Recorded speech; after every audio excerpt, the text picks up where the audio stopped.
Maintenant, nous allons voir comment on présente l'entreprise pendant l'acte de la négociation. Comment on présente l'entreprise. Alors, pour mieux présenter l'entreprise, lors de la rencontre avec le client, déjà, il faut commencer par parler de l'identité de l'entreprise. L'identité de l'entreprise qui concerne à savoir sa situation financière, son capital en action, son appartenance à un groupe ou non, son indépendance et la vocation et son métier. C'est important de présenter ces informations. Les informations financières, c'est important quand on présente les informations financières. On va voir si c'est une entreprise avec qui on peut avoir une relation à long terme. Et c'est important, on fait du business. Ce n'est pas sans raison quand on fait ce travail. D'accord? On présente l'entreprise, on présente sa vocation et on présente son métier et puis son capital. Bon, le capital en action, parfois, il y a des entreprises, dépendamment si c'est une société par action, bon, on va voir que sa capital va être énorme. Mais bon, il y en a d'autres, c'est dépendamment du point de vue de la loi, on peut, dépendamment du type d'entreprise qu'on fait, du type de société, on va voir le capital, c'est peu limité. Donc, ça, c'est pas important, mais bon, si l'entreprise appartient à un groupe, c'est important de parler du groupe. Quel groupe qui gère l'entreprise? Le groupe parent. Si c'est juste une simple entreprise, une micro-entreprise, bien, vous êtes en tant qu'auto-entrepreneur, c'est votre nom. C'est votre nom qui est l'entreprise. C'est important de parler de cette entreprise, quelle date que vous l'avez créée, à quelle date, et puis quelle est votre vocation et quel est votre métier, vocation. Alors, la finalité de l'entreprise en termes d'objectifs, objectifs quantitatifs et qualitatifs, qu'est-ce que vous visez en termes d'objectifs quantitatifs? Est-ce que c'est en termes de chiffre d'affaires, en termes d'ouverture des points de vente, etc., etc. Qualitatif, présence à l'international, ou bien des recrutements des salariés, ou bien investir dans un processus, améliorer les conditions de travail des salariés, ou améliorer votre condition de travail. Tout ça peut être une finalité de votre entreprise. D'accord? La raison d'être d'une entreprise. Ça, c'est important. L'autre information, c'est la zone d'influence. Est-ce que vous êtes dans une région, dans une commune, une ville, ou sur tout un pays? C'est important d'avoir cette information. Ou un département, arrondissement, dépendamment de comment votre pays est administré, la zone où votre entreprise a son siège est administré. Aussi, le siège, ça se trouve où? Est-ce que dans à l'endroit où l'entreprise a été créée ou bien ailleurs? C'est de nos jours, on voit ça souvent, c'est ailleurs, surtout avec les évasions fiscales qu'il y a partout. On voit, il y a des pays qui donnent, qui mettent en place des conditions pour faciliter l'installation des sièges des entreprises, seulement les sièges. Ça veut dire pas d'impôt, et puis, parfois on dit pas d'impôt, parfois l'impôt limité ou bien impôt attractif. Zone d'influence et puis le concept en marketing, segmentation. Alors, quelle est votre cible clientèle? Votre produit ou vos services s'adressent à quelle catégorie de clients? Ça, c'est important. Il faut tenir compte de ça. Vous mettez en avant quel type de clients. Est-ce que ce sont des hommes? Est-ce que ce sont des femmes? Leur tranche d'âge? Est-ce que c'est à partir de 18 ans et plus? Est-ce que c'est 18-25 ans, 26-35, etc., jusqu'à 55 ans et plus? Ça, c'est important. Et ces personnes-là, quelle est leur catégorie socio-professionnelle? Est-ce que ce sont des personnes de haut revenu ou bien des personnes de bas revenu? Ou bien leur niveau d'éducation, si c'est possible, dépendamment du produit ou service. Mais bon, ce n'est pas une information importante, ce sont tous des consommateurs. Autre information par rapport à la cible, est-ce que ces personnes-là habitent à la campagne ou bien dans les centres urbains? Et aussi les distances où ils habitent, etc. Ce sont des informations importantes. Les concepts publicitaires, et si vous faites de la communication institutionnelle, vous communiquez pour défendre votre image, ou bien vous communiquez pour vendre vos produits aussi. Ça, c'est important. Est-ce que vous faites les spots TV, spots radio, Voilà, quand vous faites votre entreprise, quand vous faites la présentation de votre entreprise, vous parlez de ça. Par exemple, si vous avez euh, des, des campagnes de communication, vous pouvez dire, bon, est-ce que vous avez vu à la télé, on a fait ça, on a fait ça. Ou bien, vous pouvez dire, depuis tel mois, on a lancé une campagne sur les réseaux sociaux. Voilà. Ça, il faut être honnête quand vous faites cette présentation. Les besoins, pour l'instant, vous dites, hein, les besoins qui doivent être concernés, l'objet principal de votre échange. Vous dites, bon, voilà, là, on aimerait augmenter notre nom clientèle, on aimerait générer des chiffres d'affaires. Vous voyez, c'est tout ça, c'est important. C'est ça qui reste problématique pour nous.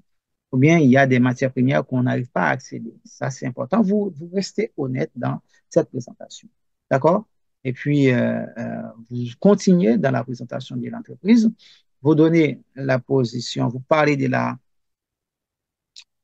position de vos concurrents, alors leurs points forts, leurs points faibles, surtout, vous comparez. Et ça, vous faites un benchmark et ça passe très bien. Vous dites par exemple, hein, bon, il y a des concurrents comme telle entreprise, mais qui est dans tel domaine. On va voir qu'ils utilisent telle matière première. Par contre, nos matières premières, ça respecte de l'environnement, etc.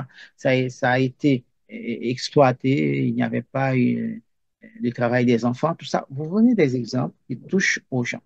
Et puis après, vous travaillez sur votre image à saisir déjà. Voilà, vous soignez votre image, vous parlez de votre image. Quand on parle de votre image, hein, vous dites, bien disent par rapport à vos produits ou vos services, par rapport à ce que vous proposez. Qu'est-ce que les clients disent? Ça, c'est important. La place de vos produits, hein, les produits, les points forts et les points faibles. Il faut être honnête déjà. Les points forts, parce que si c'est plus cher, il faut dire c'est plus cher. Si c'est moins cher, il faut dire c'est moins cher. Ça, c'est important. C'est plus fort par rapport à la concurrence, hein. Ça, vous faites la comparaison. C'est là que vous faites à nouveau le benchmark. Pareil sur les critères de décision, les prix, les marges que ça permet de générer, qui permet de réinvestir dans les infrastructures, amélioration des conditions, plus de salariés pour répondre à les besoins de la clientèle. Tout ça, ce sont des informations que vous mettez en avant. D'accord? Ça, c'est tout ça que vous cherchez à mettre en avant et qui vous permet encore d'aller encore plus loin dans la présentation de votre entreprise. OK. Une fois que vous terminez avec ces informations de l'identité de l'entreprise, maintenant, on va passer à la structure des ressources humaines. Structure des ressources humaines, l'organigramme, est-ce que vous êtes seul à bord ou bien si vous avez des collaborateurs ou d'autres personnes avec vous, il faut les présenter. Il faut les présenter, il faut parler de ces personnes. Et dans l'entreprise, est-ce qui décide? Est-ce que vous êtes seulement un commercial pendant l'acte qui décide? Est-ce qu'il y a une personne en chef qui décide? Ça, c'est important. Qu'est-ce qui est prescrit et qu'est-ce qu'on achète, qu'est-ce qu'on paye, etc. Il faut parler de ça. L'influence extérieure, bon, s'il y a un conseil d'administration, ça c'est une grande entreprise, il y a toujours souvent un conseil d'administration. Et s'il y a un autre conseil extérieur que vous faites appel sur une sorte de cabinet de consultance qui vous aide aussi, ou bien des partenaires. Bon, souvent, c'est ça qui marche de nos jours, c'est d'avoir des partenaires. C'est important.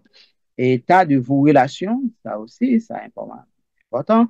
Les personnes qui travaillent chez vous, leur diplôme, leur formation, et puis le club qu'elles fréquentent, etc., etc. D'autres choses, par exemple, les activités culturelles, tendances politiques qui touchent à votre entreprise, le passé professionnel des personnes qui travaillent chez vous, leur niveau de responsabilité, leur niveau de compétences, vous parlez de tout.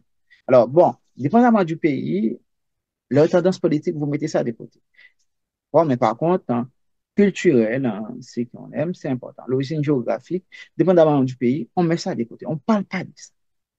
Le passé professionnel, oui, c'est important de le dire. J'ai tel collaborateur qui travaille avec moi, qui a été dans telle grande entreprise, qui a connu tel succès, qui avait initié telle chose, etc., etc. Après, c'est important. Mais si vous êtes seul à bord, vous pouvez mettre ça en avant, vous dites, voilà, j'ai travaillé pendant 10 ans dans telle entreprise, j'avais mis ça en avant, ce sont ces expériences que je viens de mettre dans le cadre de mon travail, fait que ça me permet d'aller plus loin. Alors, c'est important, ça rassure. D'accord? Quand vous faites ce travail-là, vous présentez votre entreprise, présentez bien votre entreprise, à la fois sur son identité et les ressources humaines, vous arrivez à prendre le pas sur les gens. Et troisième chose, vous arrivez dans les activités et les projets d'avenir. Ça, c'est important. Pour l'instant, ça permet de projeter. Pour voir, ce n'est pas une entreprise qui reste stable, une entreprise apathique, c'est une entreprise qui bouge. Même si vous êtes seul, vous êtes en auto-entrepreneur, c'est souvent le cas. On n'a pas de moyens quand on commence, vraiment.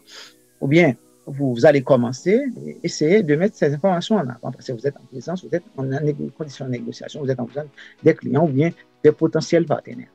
Les activités et projets, mettez en avant. Les activités projets d'avenir, déjà votre position sur son propre marché, déjà, est-ce que vous allez être sur votre marché, est-ce que vous allez sur d'autres marchés, est-ce que c'est un marché qui est rentable pour vous voulez rester sur ce marché-là, ça c'est important. Et puis les évolutions à moyen terme, hein, est-ce que vous allez créer d'autres produits, vous allez proposer d'autres services, ça c'est important. Quels sont les segments qui ne sont pas exploités du marché que vous allez vous investir derrière. Ça, ce sont des informations qu'il ne faut pas prendre à la légère. Et puis, les activités logistiques, canaux de distribution, les catégories de clientèle, recherche et développement, projet, tout ça, vous mettez ça en avant, ça passe très bien. D'accord? En gros, c'est toutes ces informations qui concernent la présentation de l'entreprise. Et parmi ces informations, je reprends pour vous. Le premier, c'est l'identité de l'entreprise. Vous présentez l'identité de l'entreprise. Dans l'identité de l'entreprise, vous présentez toutes les informations qui concernent l'entreprise. En deuxième position, vous présentez les structures des ressources humaines. Et en troisième position, vous parlez des activités, des projets d'avenir. Une fois que vous faites ce travail, ça arrive à convaincre la personne que vous avez en face de vous. Voilà. Merci. Merci d'avoir assisté à cette séance.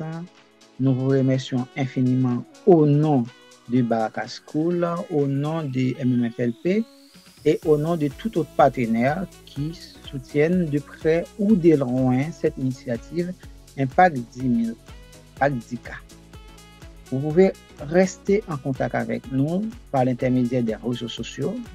Je vous conseille de nous rejoindre sur Baraka School en tapant Baraka School sur Facebook. Et pareil sur LinkedIn en tapant Baraka School sur LinkedIn. Vous pouvez abonner à notre chaîne YouTube qui c'est Baraka School qui vous permet d'être toujours informé de nos évolutions. N'oubliez pas d'activer la cloche parce que c'est important à la fois pour vous et à la fois pour nous. Et puis, nous avons nos points de contact. Vous pouvez nous contacter à n'importe quel moment. Nous sommes toujours là pour vous écouter, pour partager.